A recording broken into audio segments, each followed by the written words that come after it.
Welcome, everybody, to the Cone of Shame Veterinary Podcast. I am your host, DrAndyRoark. Guys, I got a fun one here today. I am talking with Sarah Parsons, LVT. Sarah is the creative mastermind behind what really happens at the vet clinic, which, if you're on the young people social medias like TikTok and Instagram, you've probably seen Sarah. Her videos rack up literally millions of views. They are made for vet professionals and pet owners. They love watching them. She's very, very funny and very, very creative. She is going to be speaking at the Uncharted Team Lead Summit coming up in September, and that was one of the reasons I wanted to talk to her today. But it is a really interesting conversation about boosting morale in the vet clinic. And so we talk about humor, we talk about bringing positivity into the clinic, we talk about bringing positivity as a veterinary technician as opposed to a doctor and what that looks like. And so anyway, it's a really interesting conversation. I hope you guys will enjoy it.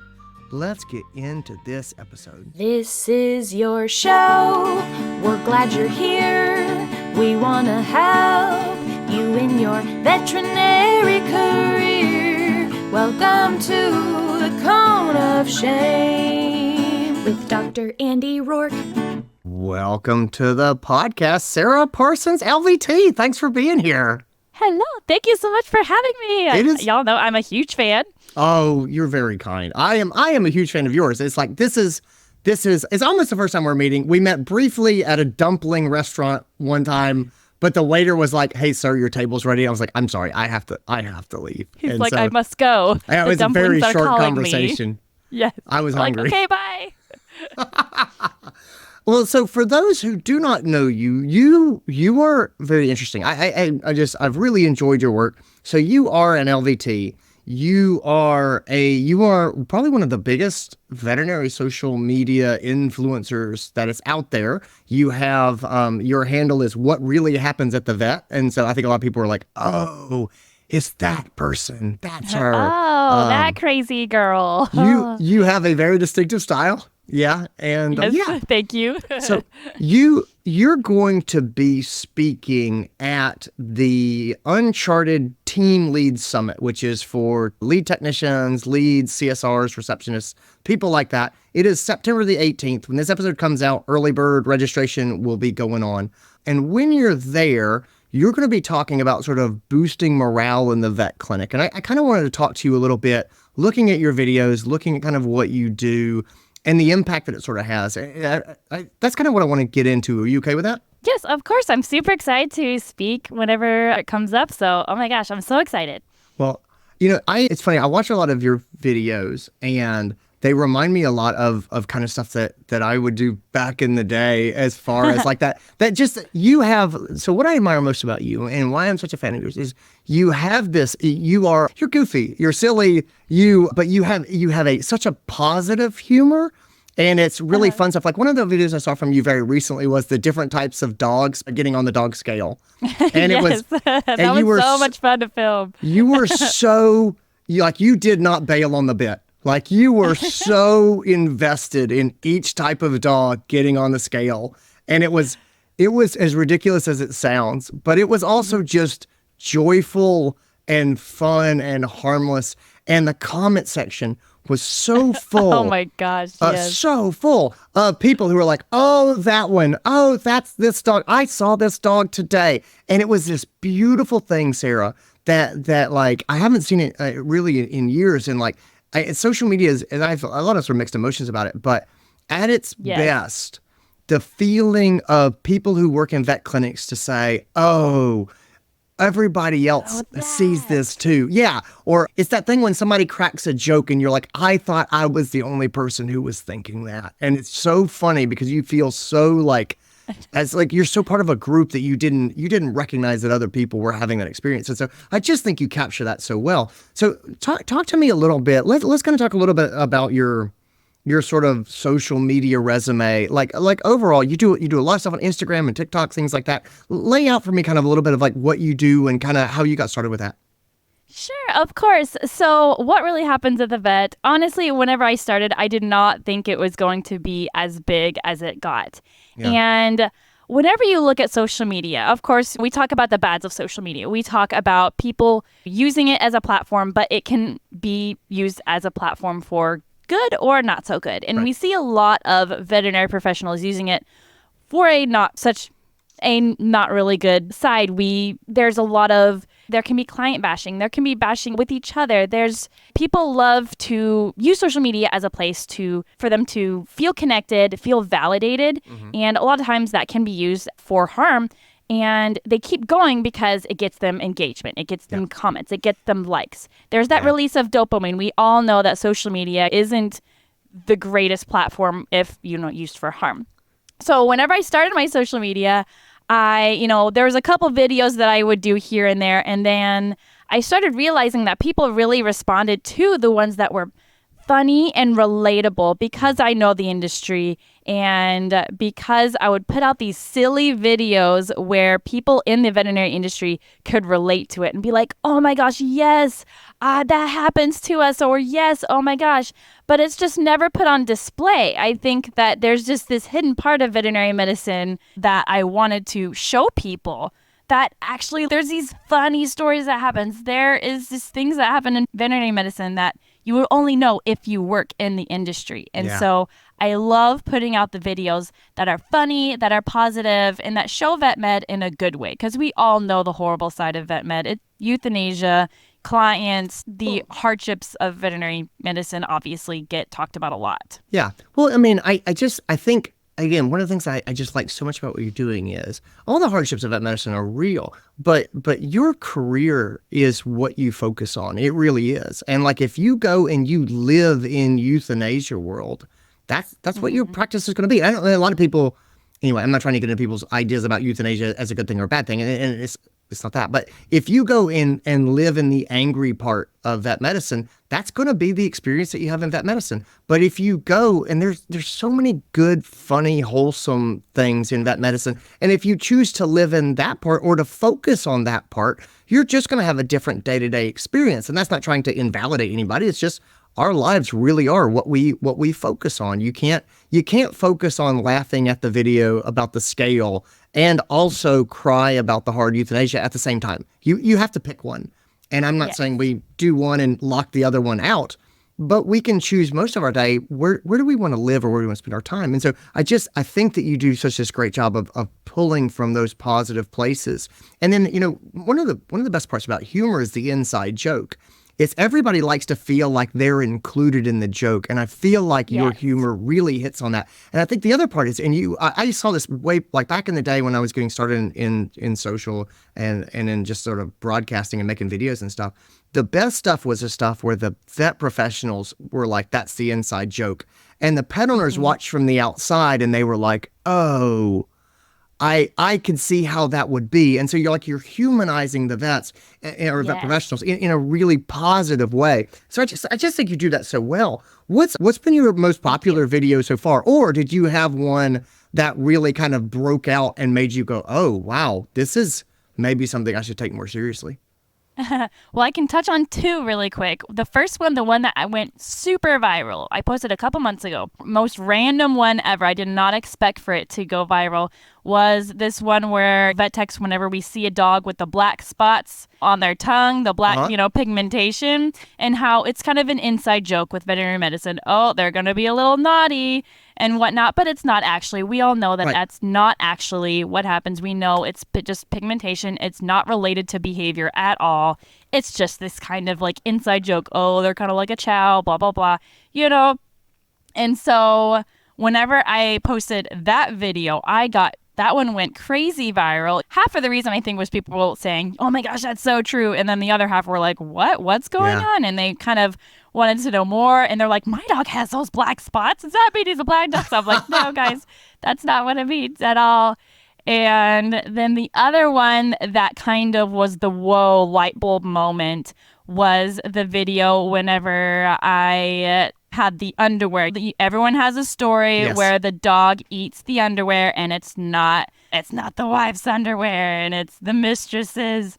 And so I made that video, and that was really whenever I think things kind of took off and people really responded to that video. I think because pet owners and veterinary professionals can both relate to it. Yeah. You know, veterinary professionals are like, oh my gosh, that happened to us too. And then pet owners are like, that's hilarious. It's not a video that makes fun of pet owners. Everyone, like, I try to steer clear away from multiple topics, actually, whenever I put out my content. One of which is making fun of pet owners. Yeah. I don't want to make fun of them. I don't want to portray them as stupid. And like, that's just not professional. And I like to put the silly videos in, but without actually being demeaning or anything. Well, I think that comes around, and it's one of the reasons that I have just sort of been paying attention to the work and stuff that you do, is because when we talk about building positive culture and vet practices, when we talk about team morale, it's dangerous to build team morale making the pet owners the bad guy or making the pet owners the joke. Like, I've seen a lot of people who are like, oh boy, the team really laughs when we make fun of the clients. And I go, they do. And they kind of come together into a squad. The downside is you're bonding them together around the idea that the pet owners are the adversary. If you don't watch out, or the pet owners should be mocked. And I've seen a lot of people do that. And it always, it's a dangerous game, and it generally doesn't go well. But it just bugs you a little bit, you know? It does. And it's just something I decided. I love to hear that you sort of made these decisions, and it's obvious from your work, because I just haven't seen you do the client bashing stuff. And so and also I just want to applaud you here for a second, you know, as someone who pays a lot of attention to this, like the algorithms reward dunking on clients. Like the stuff. And so I used to always sort of say the hardest thing is not being funny. It's not being funny, which means if you're a funny person, the hardest part is passing on jokes that you know will do very well, but they're not what you want to put out. And you just do that. Right. And like your commitment is obvious. And so anyway, it's just something I sort of admired about you and the work you've done so far. Let's talk a little bit about, I mean, in the same vein, let's talk a little bit about, I want to talk about morale and shenanigans. So talk to me a little bit about sort of the humor that you bring, and then also sort of how you see that interfacing. And obviously you get this response, especially from technicians, but you get this great response to people who are like, oh man, I feel seen. You know, talk to me kind of about, as an LVT who's sort of making content, what are your objectives when you start to make something to try to lift people up? And like, what are the big buttons that you try to push? So there's so much that could be said about this, and that's why we're having a longer team summit about this whole, because I could go on and on about it.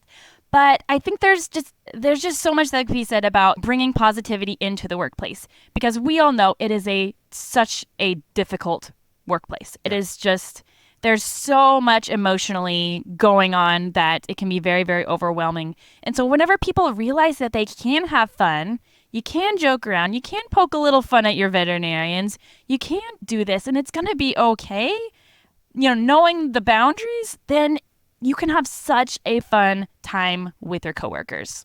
If you imagine veterinary medicine as a stormy sea, right? There's a stormy ocean going on, and we all know what a lighthouse is. And that's what I want to be, and that's what I want a lot of other people to be as well. There's a quote that I'm going to say really, really quickly, and it says, like a lighthouse that guides the waters for boats and ships to keep them safe in the darkness, we as people should find ways to be a lighthouse for others who may be in the darkness. So we need more lighthouses. We need more people to show up and talk about the fact that you can have positivity in veterinary medicine. It's almost like there's an unspoken rule that says you have to be ashamed of being in veterinary medicine. I remember vividly being at an event one time. Actually, I'm a professional face painter. That's another random fact about me, but I was actually face painting at this event. And there was a clinic that had their booth at this event as well. And, you know, we got to talking, and they found out I was a vet tech, and they're like, oh my gosh, we're hiring like everybody else nowadays. Everyone's hiring. And they said, yeah. And I said, oh, well, do y'all like working there? And they stopped and they looked at each other and were like, wow. And I was like, you want me to work there, but you don't even like working there? But what I'm talking about whenever people just they're not proud sometimes to be where they're at or in the position that they are. And I think that's so sad, because you're with these people constantly, and we're in this profession. I want to be proud of what I do. Yeah. And I know that pay is an issue, and there's other things that goes into it. But let's be lighthouses. Let's talk about it more, and let's show people that there's good in the world. Yeah. Oh, I love that. That's funny. And the story ends with them quitting their job and coming to work at your practice. That's right. Looking to protect your canine patients against parasites? Look no further than Simparica Trio, Serolaner, Moxidectin, and Pyrantel chewable tablets. The first chewable to offer triple protection from heartworm disease, ticks and fleas, and roundworms and hookworms. It's also FDA approved to block infections that may cause Lyme disease by killing deer ticks. Use with caution in dogs with a history of seizures. Serolaner belongs to the isoxazoline class, which has been associated with neurologic adverse reactions. The most common side effects were vomiting and diarrhea. Visit SimparicaTrioDVM.com for full prescribing information. So a couple questions. I agree with this. And the way that you sort of lay this down, I really like this lighthouse metaphor. And I really like the idea of being proud about where we work in. My question to you was sort of going to be, do you think that you need an internet component to be this sort of lighthouse? Like, do you have to film videos to sort of bring this philosophy into practice? I think it really helps. Because it's shown a whole lot of people, and that lighthouse metaphor could apply to that, where I am that lighthouse trying to show other people what I know, and I'm trying to help as in any way that I can to help educate and to help bring that light, because you have no idea the comments. I mean, you have an idea because I see you do a lot of the same type of content as well, but knowing that you're making a difference in somebody's life and knowing that people are watching this and people are saying, I didn't quit today because I saw your video and it just resonated with me and whatnot. That just makes my whole world. And just knowing that so many bonds can be created and so many people are affected, that keeps me going. Yeah. Yeah, you don't.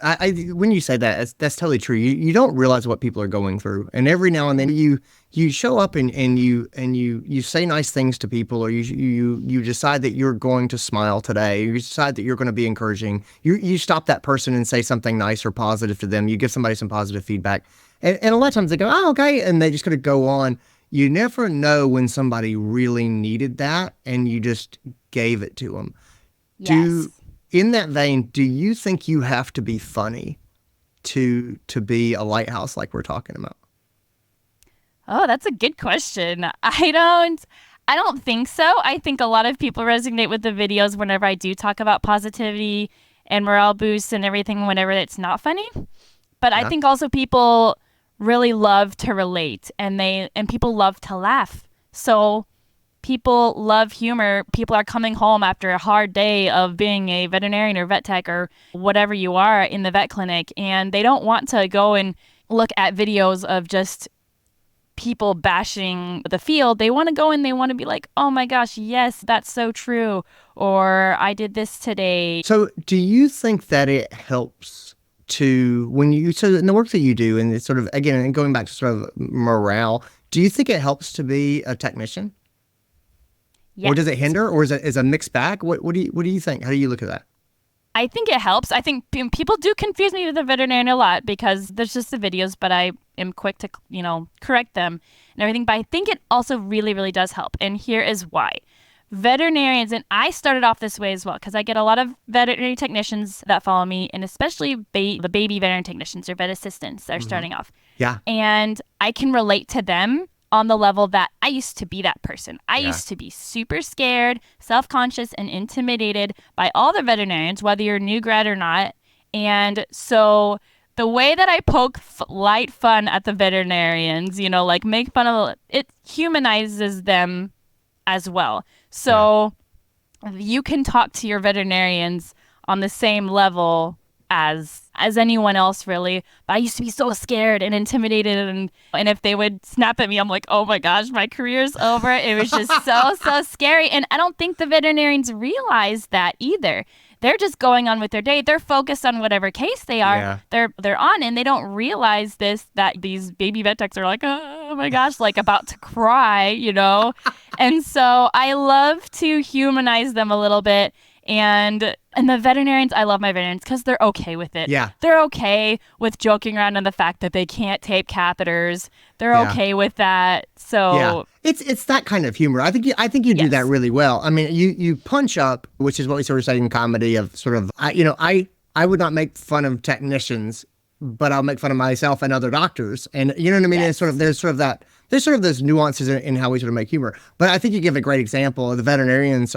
If you can't take a video of technicians making fun of you of a general doctor taping a catheter in, like, come on, I think we're taking ourselves a bit too seriously. But that's kind of the type of stuff that you do. I think it's a really good point that you humanize the doctor. I'm gonna have to sit with that a little bit. It's just in terms of, I had not thought about the service of saying to the techs, hey, the doctors are just normal people too, and we all kind of have to we also have to deal with them and get along. I think that's really fun. I love that you do this as a technician, because again, when it comes to sort of building morale, I think this is probably a good take home for generally building morale in teams.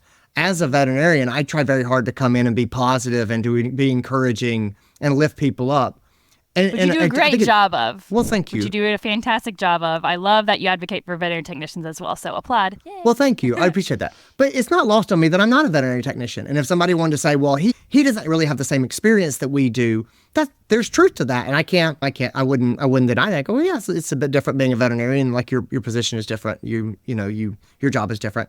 And so all that to say, I think that there's great value in whatever role you have in the practice, being that lighthouse, being that beacon, because you're inside of groups that other people are not inside of. And so even if you say, oh boy, our practice manager is so positive and she's really great. Well, she's not in the kennels with you, and your perspective is going to be different. And so you can bring something unique and special to the group that you work with from the position that you're in. And so I think that's great. I'm really happy to see sort of the work, Sarah, that you're doing out there. I'm really excited to have you at the Team Lead Summit in September.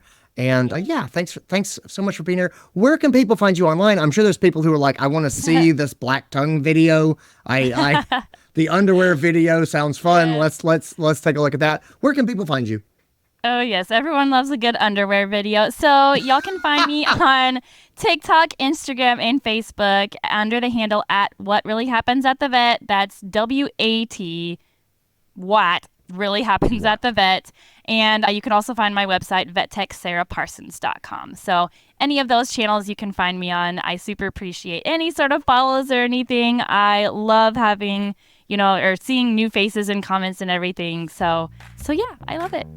Cool. Thanks for being here, Sarah. Guys, take care of yourselves, everybody. I'll talk to you later. Bye. And that's what we got. Guys, I hope you enjoyed it. I hope you got something out of it. Thanks to Sarah for being here. Guys, I would love to see our team leads, our technician team leads, our front desk team leads. I would love to see you guys at the virtual Team Lead Summit on September the 18th. It's a one-day summit just for team leads, and we'll be doing leadership development and growth. Sarah will be running one of our workshops that's there.